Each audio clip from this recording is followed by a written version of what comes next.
మధ్యాహ్న కాల సమయాన మరి పౌలు పరిచర్య గురించి కొంతసేపు ధ్యానించుకుందాం. పౌలు సువార్త పరిచర్య అనగా యేసుక్రీస్తు సువార్తను ప్రపంచమంతటికి ప్రకటించడానికి అపోస్తులైన పౌలు చేసిన సేవ ఎంతో గొప్పది. పౌలు మొదట క్రైస్తవులను హింసించేవాడు, కానీ దమస్కు మార్గంలో యేసు ప్రభు ఆయనకు ప్రత్యక్షమైన తర్వాత ఆయన జీవితంలో గొప్ప మార్పు వచ్చింది. అపోస్తుల కార్యములు 9వ అధ్యాయంలో చూస్తే అప్పటి నుండి తన జీవితాన్ని పూర్తిగా దేవుని సేవకు అంకితం చేశాడు. పౌలు పరిచర్య ముఖ్యాంశాలు: యేసుక్రీస్తు సువార్తను అనేక దేశాల్లో ప్రకటించాడు, అనేక సంఘాలను స్థాపించి విశ్వాసులను బలపరిచాడు. ఎన్నో కష్టాలు, హింసలు, చెరసాల జీవితం అనుభవించిన సువార్త ప్రకటించడం ఆపలేదు. కొత్త నిబంధనలోని అనేక పత్రికలను దేవుని ప్రేరణతో వ్రాశాడు. తన జీవితాన్ని క్రీస్తు కొరకు అర్పించి చివరి వరకు నమ్మకముగా సేవ చేశాడు. వాక్యం: నాకు బ్రతుకుట క్రీస్తే, చావైన మేలే. ఫిలిప్పీలకు రాసిన పత్రిక 1:21 చూస్తే బ్రతుకుట క్రీస్తే, చావైన మేలే అని పౌలు మరి సువార్త నిమిత్తం తన ప్రాణాన్ని కూడా ప్రణంగా పెట్టిన దైవజనులు. పౌలు జీవితం అంతా మనకు ఒక గొప్ప పాఠం నేర్పుతుంది. ఏ పరిస్థితుల్లోనైనా యేసుక్రీస్తు సువార్తను ధైర్యంగా ప్రకటిస్తూ దేవునికి నమ్మకంగా జీవించాలి. పౌలు కొత్త నిబంధనలో అత్యంత ప్రముఖుల్లో ఒకరు. ఆయన మొదట సౌలు అనే పేరుతో పిలువబడేవాడు.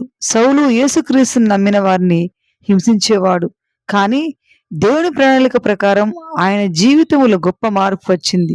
దమస్కు మార్గంలో యేసు ప్రభు ఆయనకు ప్రత్యక్షమయ్యాడు. ఆ సంఘటన తర్వాత సౌలు పశ్చాత్తాపపడి యేసుక్రీస్తును తన రక్షకునిగా అంగీకరించాడు.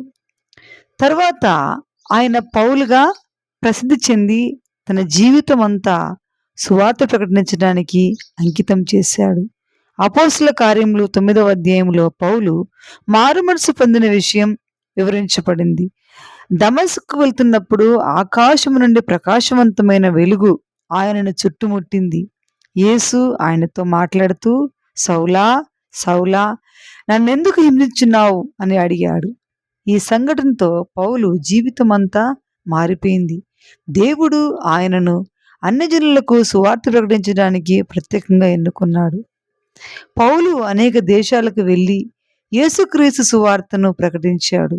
ఆయన Asia Minor, Macedonia, Greece, Rome వంటి ప్రాంతాలలో సువార్తను విస్తరించాడు. అనేక పట్టణాలలో సంఘాలను స్థాపించాడు. క్రొత్త విశ్వాసులను బోధించి వారిని విశ్వాసంలో బలపరిచాడు. సంఘాలలో ఏర్పడిన సమస్యలకు లేఖల ద్వారా ఆధ్యాత్మిక మార్గదర్శకత్వం ఇచ్చాడు. మొదటి ప్రయాణం సైప్రస్ మరియు గలతియా ప్రాంతాలలో సువార్త ప్రకటించి అనేక సంఘాలను స్థాపించాడు.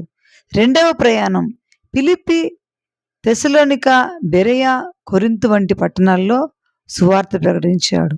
మూడవ ప్రయాణం ఎఫెసు ప్రాంతంలో ఎక్కువ కాలం సేవ చేసి అనేక మందిని క్రీస్తు వైపు నడిపించాడు.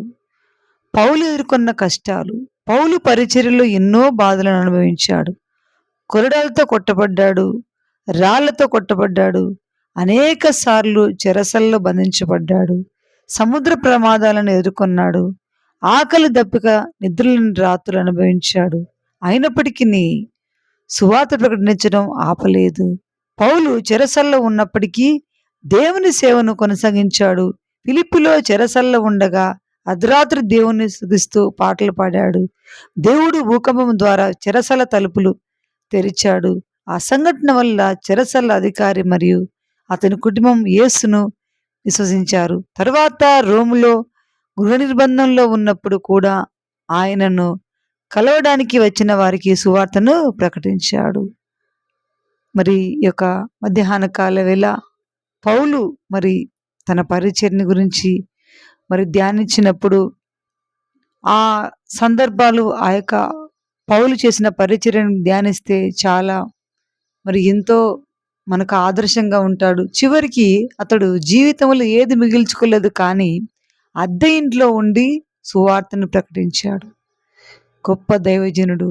అతని త్యాగమును మనము వర్ణించలేము. అలాంటి దైవజనులు, అలాంటి సేవకులు మనకు స్ఫూర్తిదాయకం గనుక వారి త్యాగ ఫలితం జ్ఞాపకం చేసుకొని వారి క్రియలు తలంచుకుంటూ మనము కూడా దేవుని యొక్క సేవలో అలాంటి మనస్తత్వం కలిగి ఉన్నప్పుడు దేవుడు ఆయన రాజ్యంలో మనకు కూడా కొంతమందినైనా సువార్త ద్వారా రక్షించి ఆయన రాజ్యంలో కొంతమందినైనా చేర్చుటకు మనకు కూడా మంచి అవకాశం ఇస్తాడు. గనుక ఈ మధ్యాహ్న కాల వేళ దయచేసి అందరూ కళ్ళు మూసుకొని మాతో పాటు ఏకీభవిస్తే ప్రార్థన చేద్దాం. ప్రేమ స్వరూపి మధ్యాహ్న కాల సమయం ముందు పౌలు యొక్క పరిచర్యను గురించి కొద్దిసేపు ధ్యానించుకున్నట్టుకు మీరు కృప చూపారయ్యా, మీకు వందనాలు చెల్లిస్తున్నాం.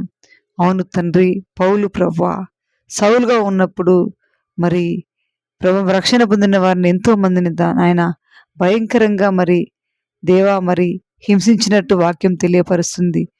తర్వాత అతడు రక్షించబడి మారు మనసు పొంది మీ నిమిత్తము చెరసాల్లో ఉంచబడి రాళ్లతో కొట్టబడి కొరడాలతో కొట్టబడి నాయన సువార్త పరిచర్య నిమిత్తము చివరికి అద్దె ఇంట్లో ఉండి సువార్తను ప్రకటించినట్లు మీ లేఖనాలు సెలవిస్తున్నాయి.